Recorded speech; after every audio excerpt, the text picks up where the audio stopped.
Good morning. Uh, this is a video of the power of belief. Oh, and one of the things about power of belief is that seemingly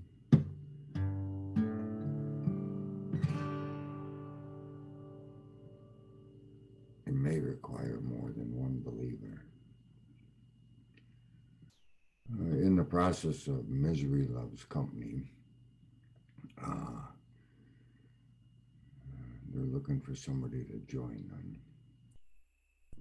And as the indications of shame and guilt, their low self esteem in relation to addiction, it seems that when people indicated or elaborated on a behavior of an individual, including myself, that is how I understand this better, that in order to seek their approval for their belief in myself, I continually to shamefully head in the direction they were insinuating. And I do, as a parable or in conjunction with the power of belief, when I was in drug court. And I believed in my ability to stay sober because I was being sober and other people were having a difficult time doing so. And driving people around, there were many people that would join me either out of desperation or compliance for the sake of drug court and inadvertently for themselves. I can't imagine how somebody wouldn't want to get well if the value in getting well was not a diminishing factor. I don't know what happened to the other part of my guitar. It seems that parts of things disappear when in different perceptions. And so I think I do believe, because I'm seeing it. In reality, out here, my guitar is directly in front of me. On this video, you see. And my life was much like a video. That only parts of my life and your life were being represented. The alcohol and drugs had erased different aspects of my life. So I wasn't able to see them. My family did not believe in me because I demonstrated a lack of belief to be believed in. And the people in addiction believed in me. So it demonstrated that in spite of my family and the people that were trying to love me and care for me, were unable to because of the power of belief and the confusing factor that my behavior was probably embarrassment to the family and to them personally as a mother and father, a brother and a sister. And so the confusing but realistic idea of the confusing factor of that is that I demonstrated to follow the people that believed in me.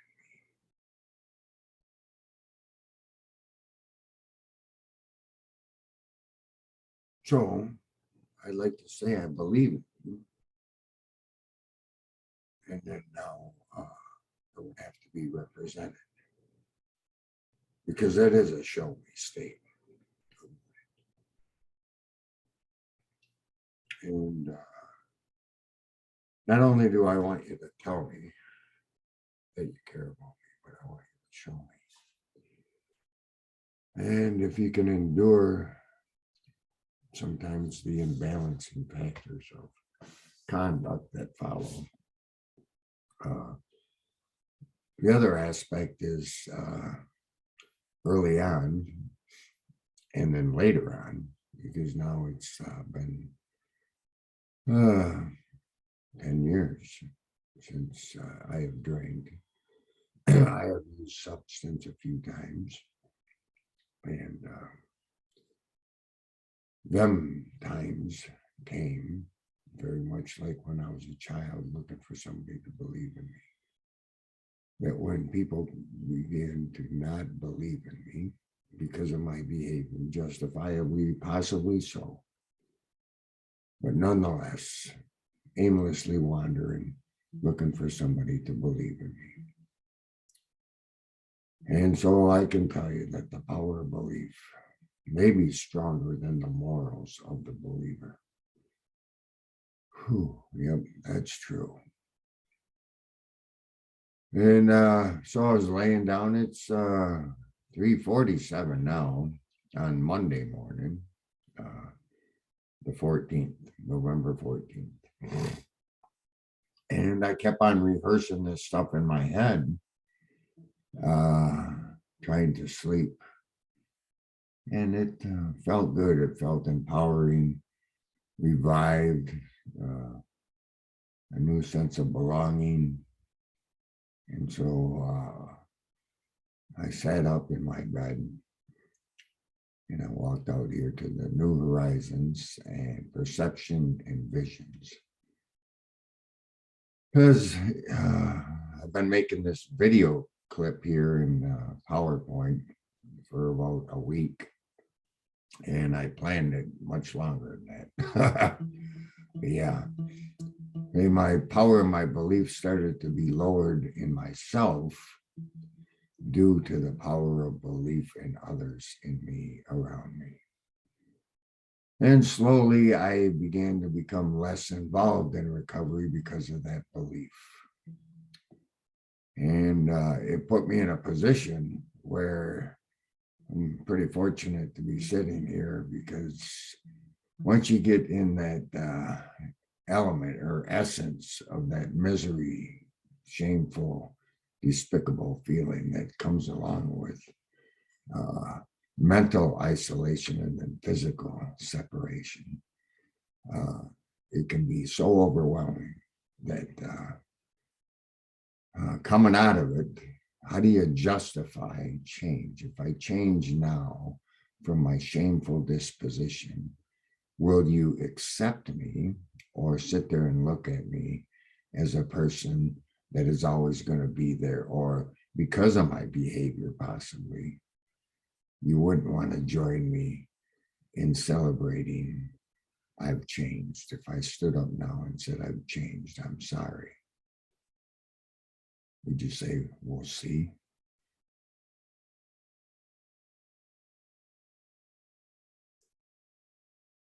And it's easy to say from a shameful position that nobody cares.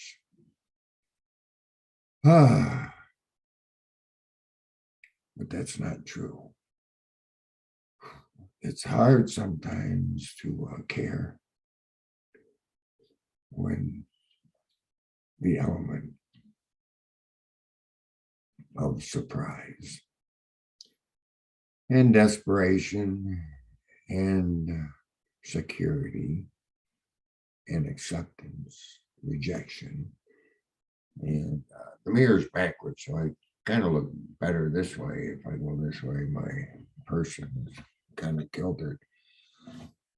But I'm going through a bunch of goofy stand-up straights. I remember this woman. She recently had a child in NA, probably about 7 years ago, I think. And quiet as she was for the first couple of years, when she had the child, a new woman appeared. And in that, I seen her sit up and proudly describe some things about herself. And one of them was the power of belief. that she liked the acceptance so much of the people in recovery, primarily NA. Bless his heart. That she didn't have the stories that some of us had. And she felt compelled, in order to earn our respect, she would conduct some of these behaviors. So she would have a story to tell. The power of belief. Wow. So now I kind of run into a little bit of a spiritual stagnation. Maybe a quiet moment just to rest and remember.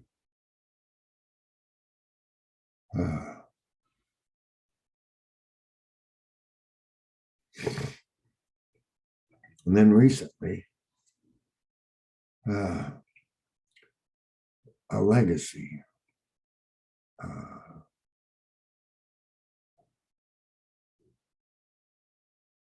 I have come to know 3 different women whose names are in reference to Psalms. And them 3 women have a miraculous story of how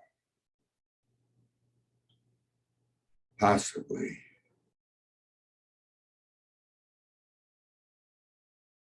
I can't explain, but I know that something about naming individuals after legacy puts a person in a position to gain, help or hinder, reduce, or eliminate the power of belief. That possibly nobody could. And if nobody could ever love me, then I might as well earn that position. I conducted myself in a manner that's unbelievable. And so, in a reversed, possibly addictive thinking, because some of our thinking, I believe me, tell you, yep, I'll show you, I'll hurt me. You're not going to love me. And then this morning, when I was laying on my bunk there before I got up and decided to do this, one of the things that I have come to understand is you see a vehicle riding around with a bunch of stuff in it. Possibly nobody could join that person in the vehicle because there's so much stuff in the vehicle.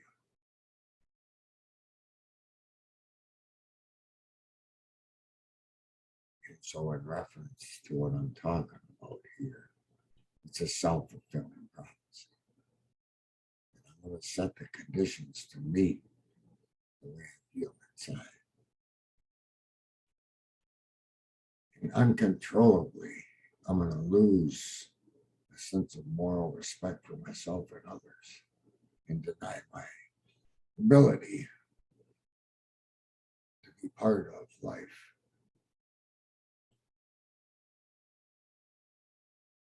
And yeah. So the inward expressions and the outward expressions are have a lot to say with a lot of different things. And I was thinking about Amazing Grace here.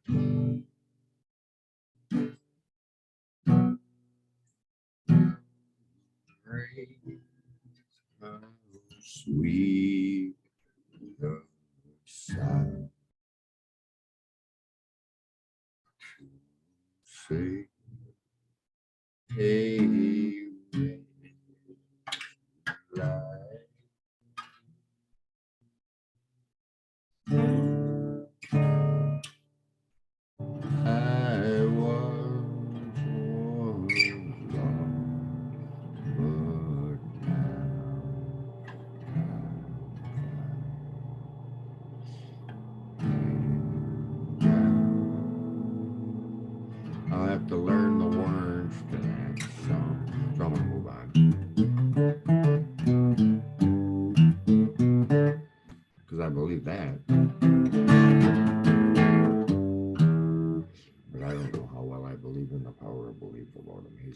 but I'll move on to something else for a minute. So I'm going to switch the video here to the next one so I can possibly talk on to something that's not so sappy.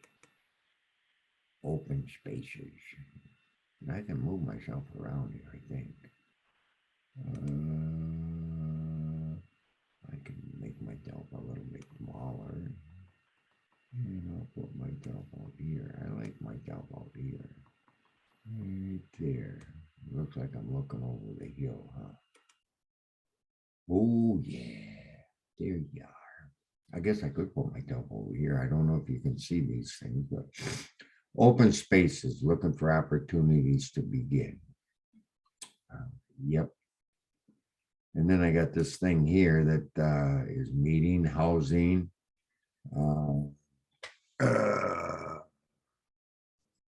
whatever, transportation, employment, and resources.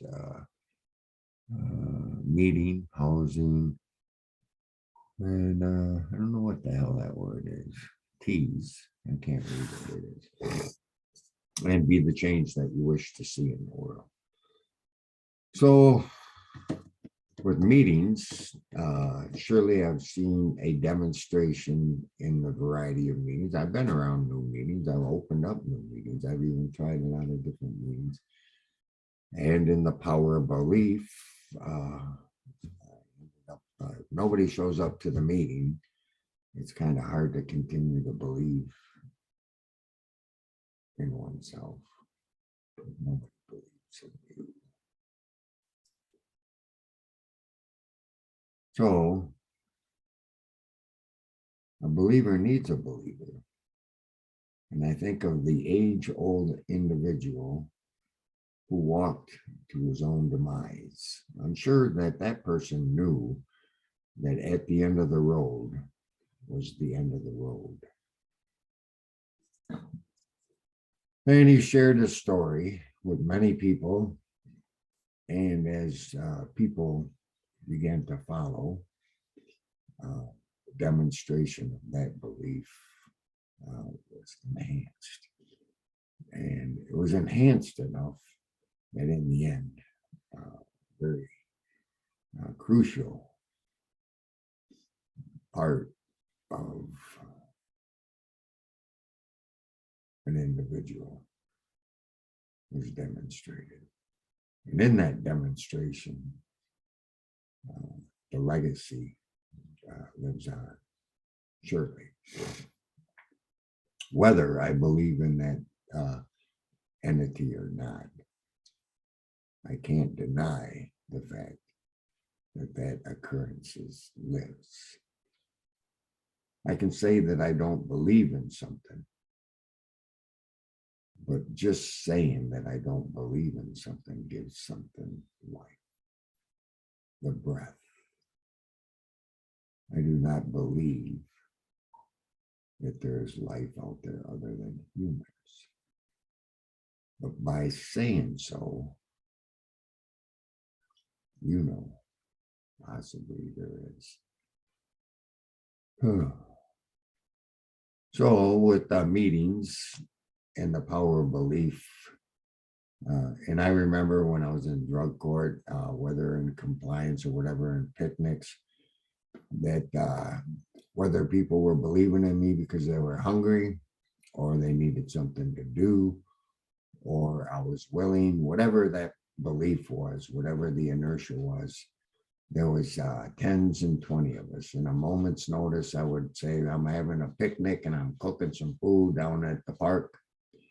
And within a half an hour, several people would show up, and then other people that may or may not wanted to show up finally showed up when they seen other people believed in what was going on. One of the things with doing a baseball game, and it wasn't necessarily being honest, but I sincerely wanted to be successful. And so people would say, like, who's there? You know, where's it at? Who's there? They wanted to know particulars. And I would refrain from telling them the particulars. And I would say that I gotta go. So it would be mysterious. They'd say, well, who's there? And I said, Jesus, there's a whole bunch of people that just showed up. If you don't mind, I gotta go.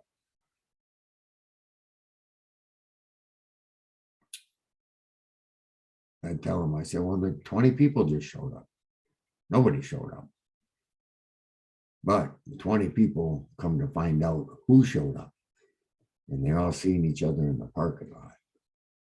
And they didn't know that they didn't know that they were part of the 20 people. Yeah. So,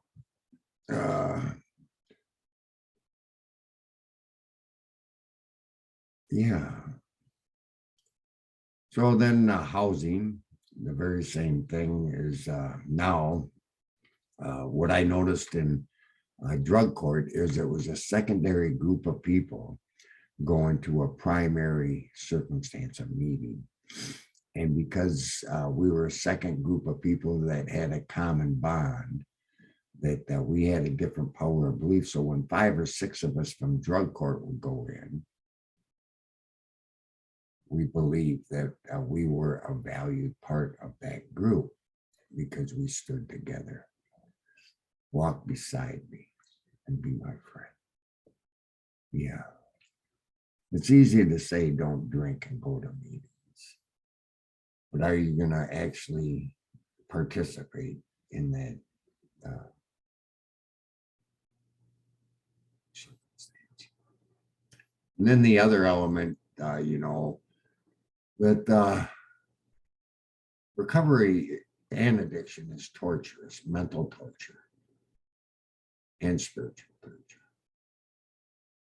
That the things that a person does in their addiction, knowingly, unknowingly, willingly, or unwillingly, misery loves company, whatever you want to call it, that the things that we do in our addiction are hard to hold on to when you try to move in a different direction, And so when people want to invite you to things, I'd be offended if they didn't invite me or include me. And then if they did include me, I didn't think that I was worthy. Or in the process of joining something, they may discover something. And when they discover something, the same old thing would happen. It's because they discovered something. They would reject and abandon you. And sometimes people would say, why would a person go to a place where people don't like them, where their behaviors are such that you leave it impossible for us to like you? Because if we like you, then that means we must be like you. And that is the meetings. Until I could accept who I was as an addict, I couldn't join the meeting because of that very factor. That I couldn't stand beside you incriminating myself as a hypocrite or shamefully demising myself as the other. And I don't know if all this is true or not true. I'm rambling on, but some of it has been surfacing to actually validate itself, to know that there are certain elements of what I'm saying that surely is true for me. And I've seen it demonstrated in others. That once these things can be accepted, the key to understanding in Alcoholics Anonymous, it says the key to understanding is right principles. And rightfully applied, if I can mentally put myself in a position, and thank God there is a God, that he gives us the ability to put things in his hands so we can endure the brunt of our hands. The things that I'm involved in today, I need somebody to believe in me, even if that belief is something that I don't necessarily believe in. that you do. And if I tell you that I have turned everything over to my God, my higher power, then we can unify and look at each other in the same distorted belief, that my belief of what is my relief doesn't necessarily have to be your belief. And that's a relief. I don't know how that came about, but rhythmatically, sometimes when you're expressing things, they just express themselves. It is self-fulfilling. And in the idea of the man who walked through his own legacy, as he began to talk and think about the things that he talked and thought about, he was able to demonstrate them things that he talked and thought about more frequently and more believably. The power of belief, just like singing. And possibly amazing grace will finally show up in a tune formality of whatever it is. And I'll build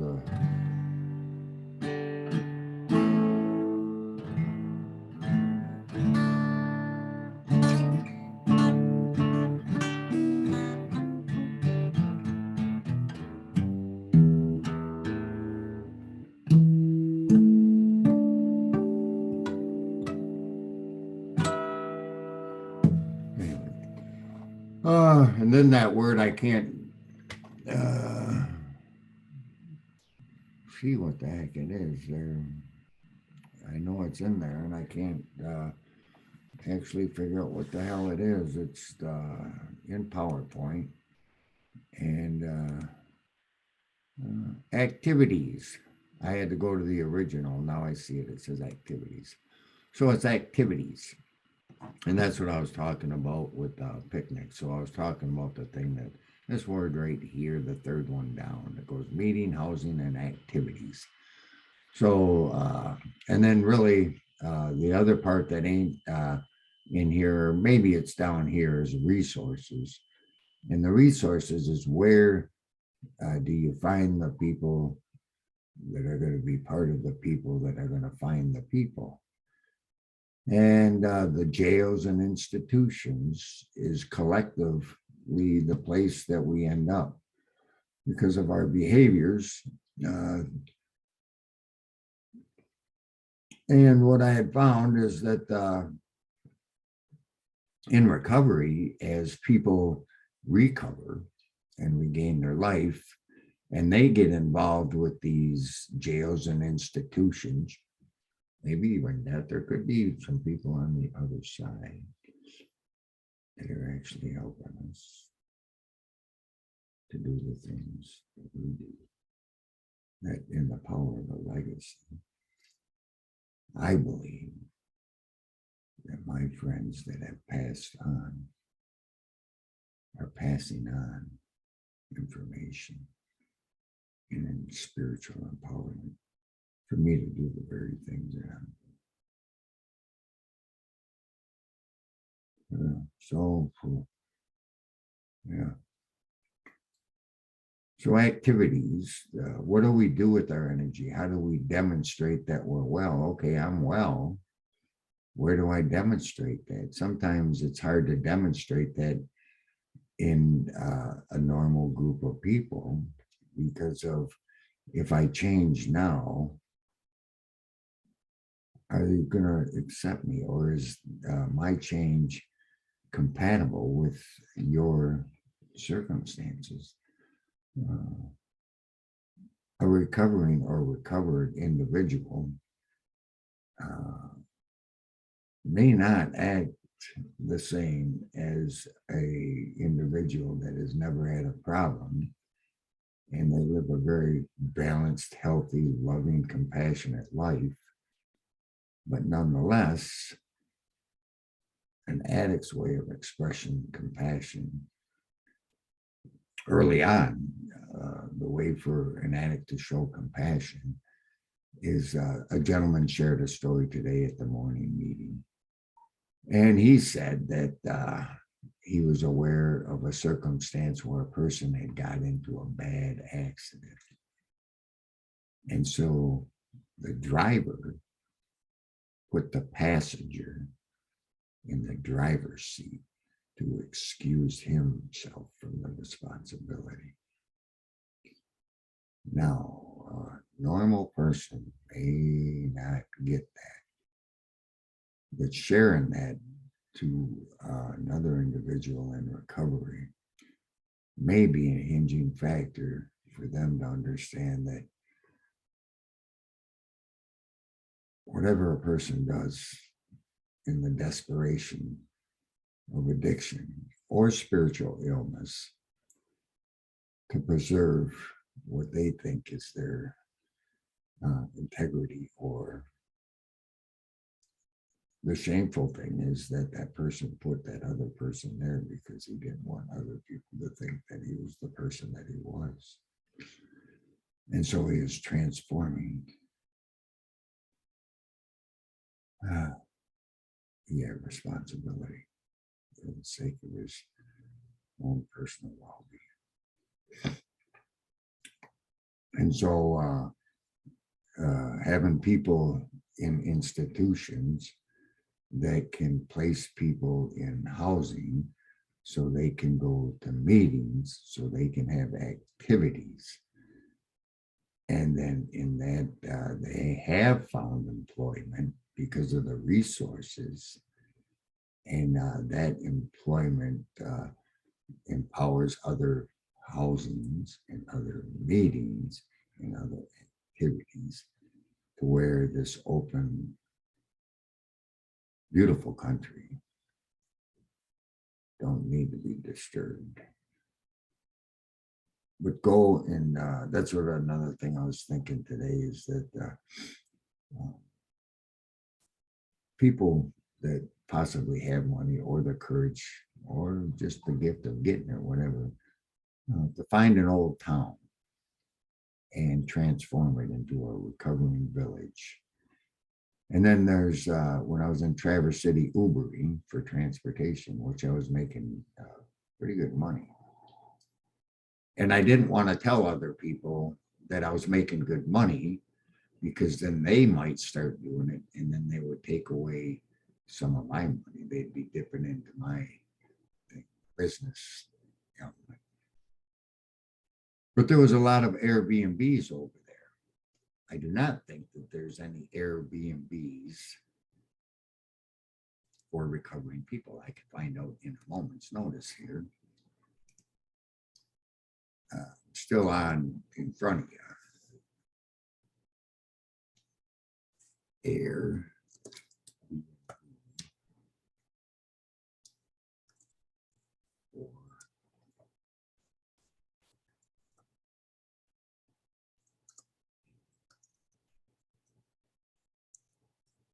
Airbnbs for recovery and addiction.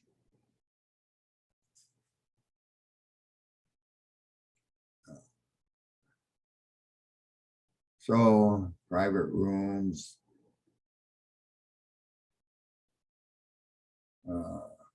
5-star substance abuse rehab. That's not that's not necessarily an Airbnb. See, I can I don't know if I can share. Yeah, see,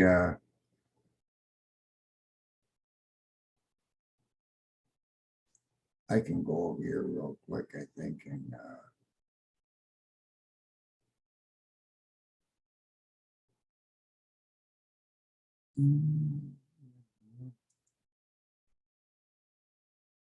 yeah.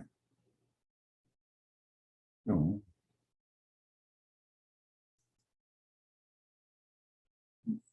I think I can go. I'm not sure how this is working because I'm actually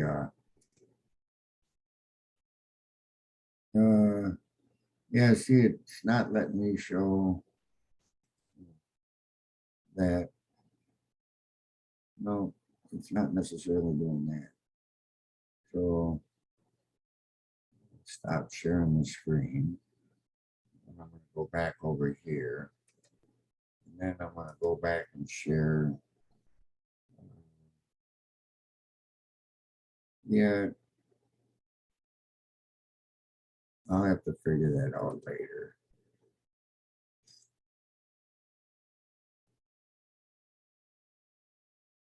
No share.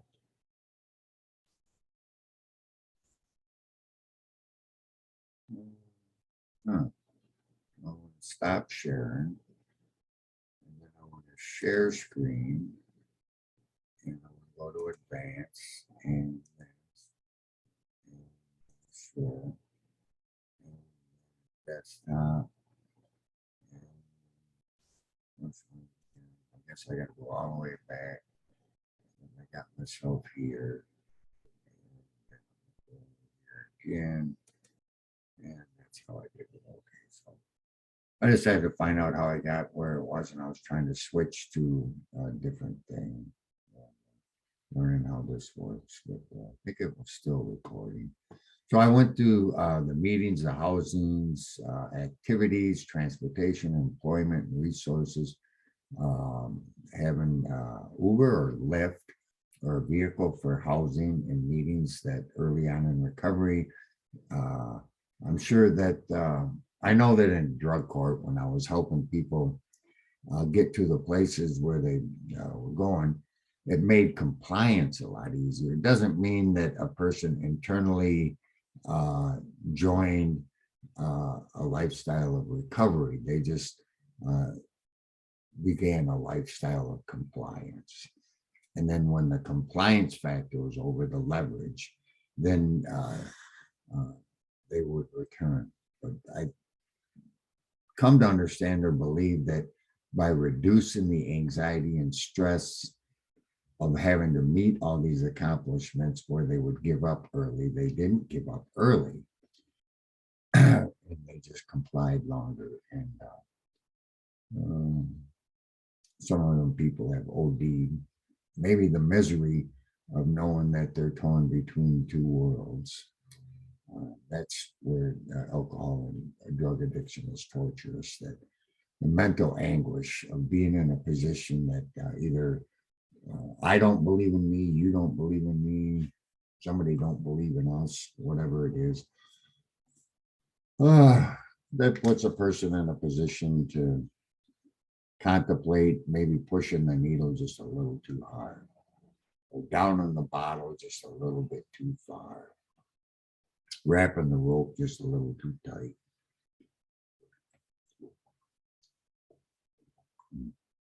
Yeah, drink water. You can see the water better when it's in front of an object than when it's away from an object. So that's pretty interesting, ain't it? Ta-da. When there's nothing behind it, the object actually disappears. Anyway, enough of that stuff, open spaces, and be the change you wish to see in the world. And really, after doing this, I hope I have the courage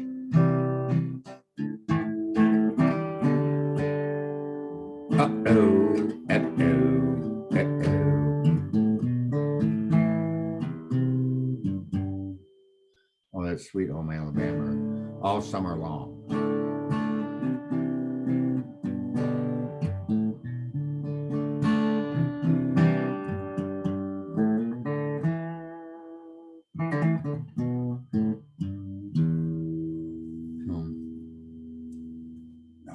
Northern Michigan Kid Rock, yeah, and then Cheryl Crow girl all summer long.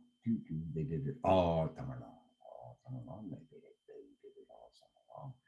By the end of the summer, they believed in what they were doing all summer long. I bet you. Mm-hmm. So we'll go to the next video. Problem. So I'm going to move myself over here because I'm right in front of my stuff there. So I'm going to move myself. Do I want to be in the puddle? Just beyond the trees. There, I'm going to be right there looking over that. Maybe over here.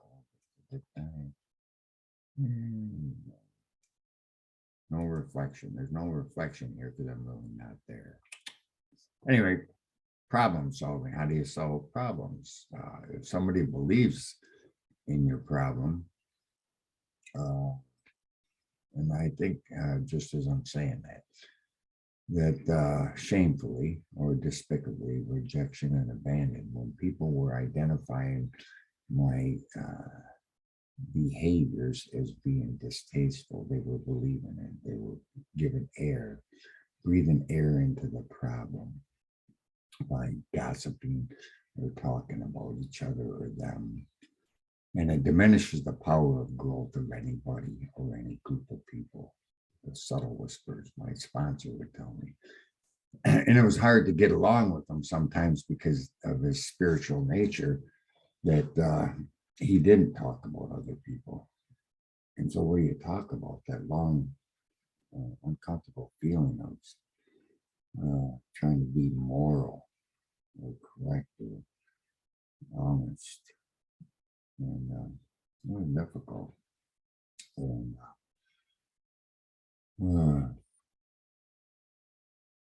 so if you change too quick, all of a sudden,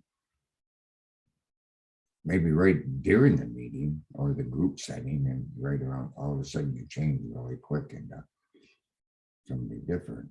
It can be so sudden that it's hard for the person observing the change to accept this new profound change.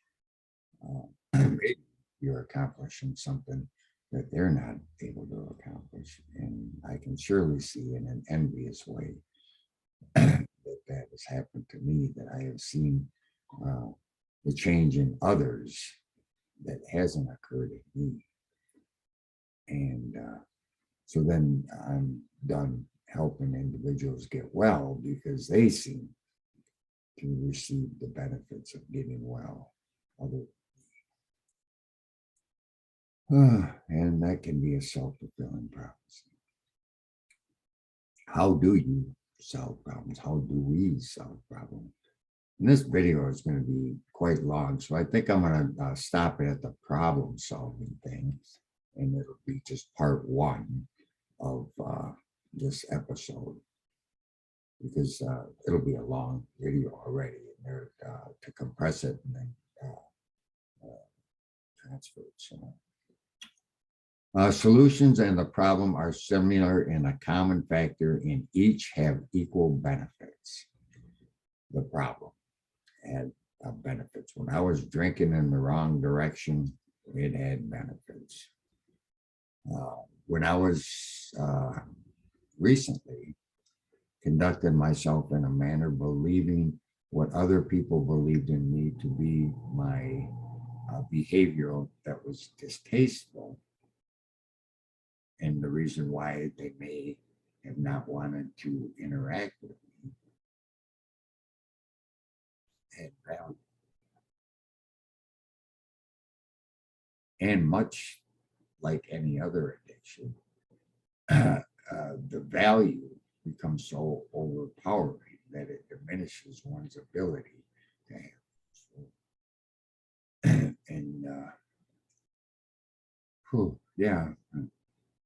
A lot of things surface as you just talking, or as I'm talking about the equal proportions of either direction. And so the key to right understanding, the key to understanding is right principles. And so if I understand the principles of why a person, I understand better today why a person would head in a unlikable direction as a matter of principles. And by understanding that, it's less personal. And that's what happened with my addiction. And now it becomes empowering if you can overcome it or accept it. So if there's something about your character that seems like it will never change and it's holding you down, and it could be genetic, and it also can be spiritual or learned. But whatever that is, that rightfully applied, it is now a very powerful element in the process of change, and that the relief was equally proportional to the hindrance. So if you push on a balloon and push it underwater, the pressure of pushing it underwater is equal to its proportion. EMC squared, that's what he said. The inertia. So a lot of goofy stuff with him. See, he was talking about something else, but when something's true, it applies to all aspects of life, real or imagined, space, time, physical.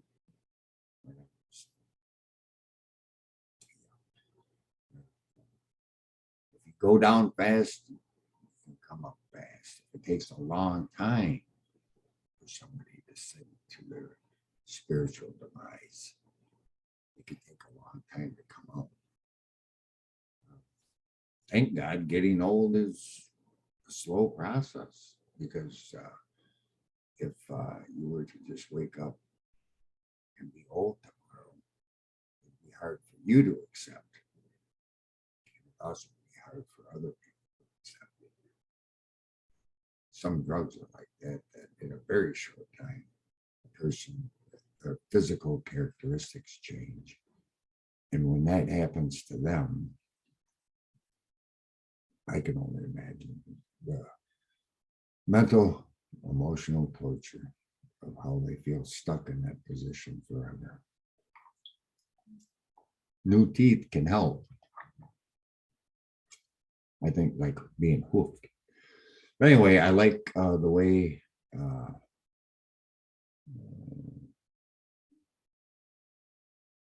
some things develop. Learning to bring past events into good account, taking bad experiences and turning them into assets. Yeah. Well, that's a town, a village, a person, a place, earth. Yeah. I do believe that there's heaven on earth. And that one day, peacefully, we will walk together, where we won't have to worry about going around the corner or looking behind our back. We'll know, there'll be a sense of knowing that we're okay, no matter where you go. Do I believe that? Yes. Why my behaviors didn't conduct themselves in that manner? Power of belief. Maybe I was trying to rally enough people that had shameful beliefs like myself, so that I wouldn't be alone. Who wants to be alone? You know, the guy in the car that's got so much shit in it. Stop. That nobody could join them if they want. They could ride on the roof. You know, if you next time you see somebody, they got to be parked. Don't try this while they're moving. But since you can't get in the vehicle, you can actually get on the vehicle and see how that person conducts themselves. They may want to call the police and get really mad at you, but just say, well, we'd like to be your friend. And so I'm going to take a sticky note and put it on your window. And I'm going to have my number so you can see it inside the vehicle. And if you would like me to be your friend, you just call and I'll be there. You just call out my name, and you know wherever I am, I'll come running and see you again, something like that. Anyway, what is the basic factor in security? How do we feel secure about ourselves as a child? Well, the first thing you do when you come out of the womb is scream. So you don't feel too secure when you leave the womb. Nice, warm, cozy place. And then all of a sudden, all these noises and people Googling and want to touch you and tickle your feet and stuff. What the? Leave me alone. Hey, wah, wah. That was pretty funny. Security. Out an addiction. I was secure, taking medicine, pills, drugs, drinking things, going to places that I didn't ask questions. I didn't say, do you think it's safe? Think we'll be okay? I didn't ask that about a pill. I didn't read the harmful effects of taking methadone. You don't go in the tavern and say, well, if I had 5 shots of tequila and 5 beers, is it gonna, you guys, they don't hand out pamphlets in a tavern about the harmful effects of the beverage that you're going to consume to have a good time. Just like people don't tell you, well, you know, I may have sexual problems and I may have behavioral conflicts, and I'm not a very responsible person, and I may tell you a lot of stuff to get in to like you. I might tell you just about anything to get you to like me. But then once I get you to like me, I may do things to get rid of you. That's a self-fulfilling prophecy too. Yeah, I did that one too. I had self-fulfilling prophecy. I forgot what I wrote about it. I wrote a bunch of stuff. I like to write a lot. When implementing change, one can see what may be necessary to stabilize and sustain methods of operation. Are you going to conduct yourself now? And sometimes if there is a false reward, the compliance of the court or a date, like if I was going to tell you that if you stay clean for a year, I'll give you $1 million. And then after the end of the year, I'd say, well, I don't have $1 million. Are you going to go get drunk? Are you going to return to your addiction because I lied to you? What about loving a lover that don't have love? Or hanging out with a hoarder that doesn't hoard no more?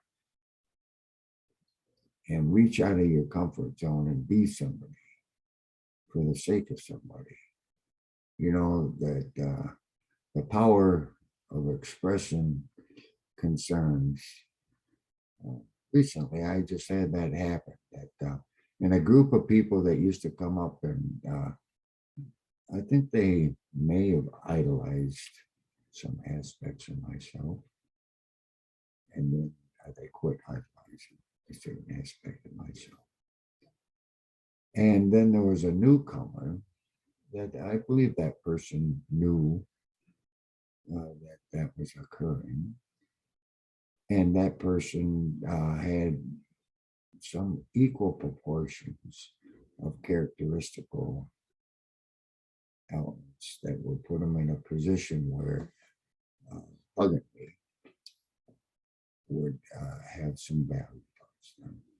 I do that. And we do that to different levels, I believe, to affirm, reaffirm, and find ways of sustaining methods of operation. Yeah.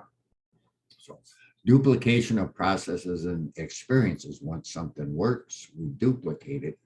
And then in the process of doing that, I have noticed that the solution can become the problem, because now people see a pattern of what you're doing, and people would calculate that what you're doing wasn't necessarily for them.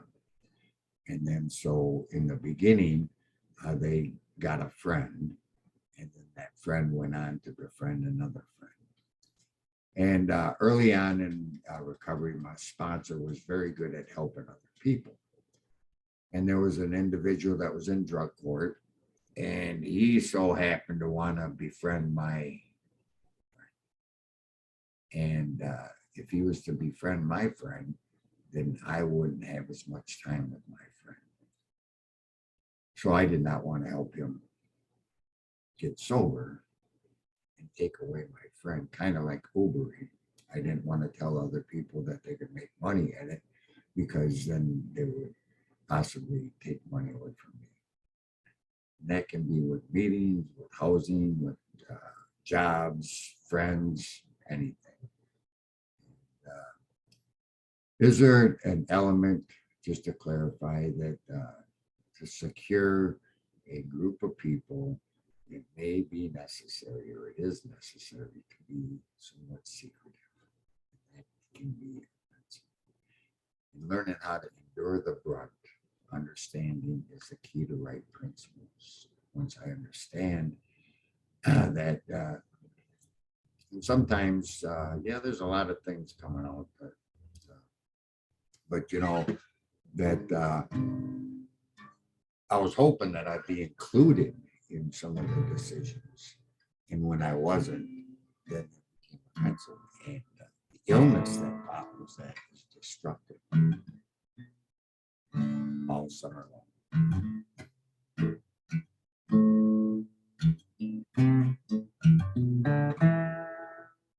Oh, yeah, I was practicing. I wish you were here.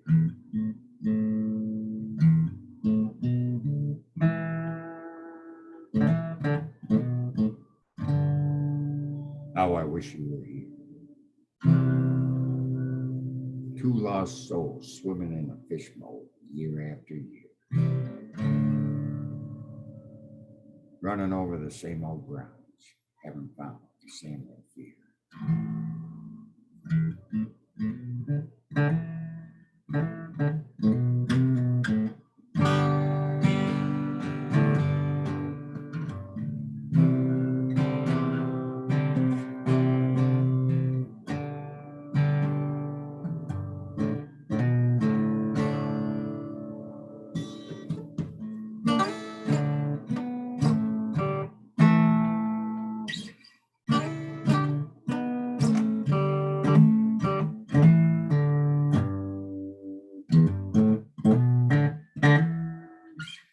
Something like that. Old methods of recovery and new opportunities. Old methods of recovery. The song remains the same. Humans are humans. It's just surely after a period of time of going to a lot of meetings and a lot of treatment center, we have learned skills how to become a hoarder, a spiritual hoarder. And so we clutter up our life with so many things that there's no way that people can sit with us or endure the brunt of being home, right? Because we got so much stuff in our. And yeah, if you got an old hamburger in the back of the car, you know, it's going to start to stink. Socks, shoes, all kinds of stuff. Maybe even some roadkill dinner, you know, could be become a possum, you know. Animals can teach you a lot. Cocoons. You can look at a cocoon, a butterfly. It's just a bunch of mush swirling around. It's little wrapped up.